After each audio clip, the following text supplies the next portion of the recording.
लेकिन सत्ता में हम आए हैं बदलाव के लिए, हम सत्ता में यथास्थिति बरकरार रखने के लिए नहीं आए हैं। कम से कम मुझसे ये अपेक्षा लोगों को नहीं करना चाहिए।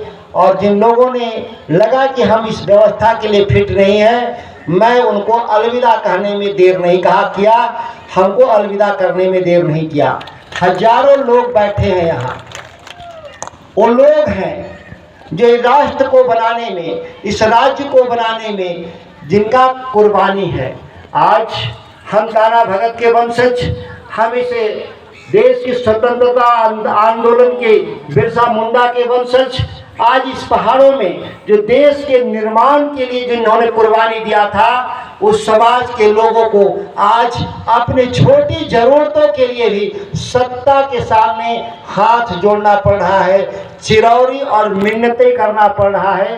क्या उसके बाद भी हुक्मरान जो बैठे हैं, जो सरकारी नौकरी में बैठे लोग हैं, वह मालिक के भाव से उधर आते हैं, बड़े कृपा करके यहाँ आते हैं। ज़्यादातर तो पोस्टिंग लेकर कभी आते ही नहीं। हॉस्पिटल बने थे लोगों के इलाज के लिए, लेकिन हॉस्पिटल पुलिस बैरक में तब्दील हो गया।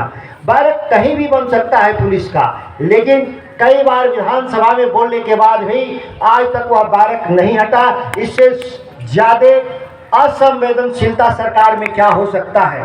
तब हमारी सरकार जो बनी है, इस सरकार को लेकर के मैं जरूर आपको आश्वासन दूंगा कि हम आपके हॉस्पिटल को बहुत जल्दी ही हम चलवाने का काम करेंगे।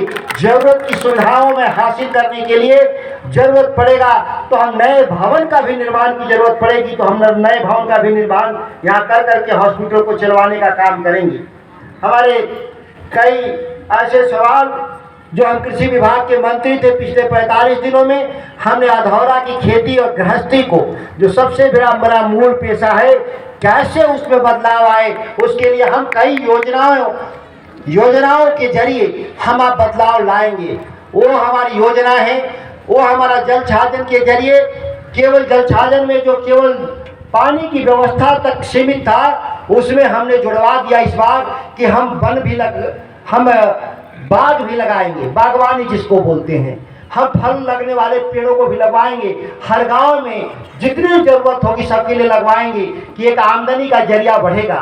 दूसरा, हमने उसमें बदलाव लाया कि हमारे जो गौवंश हैं, जो सैकड़ों हजारों साल से जो 1 लीटर आधा लीटर दूध वाले हैं, उनके लिए हम बढ़िया यहाँ पे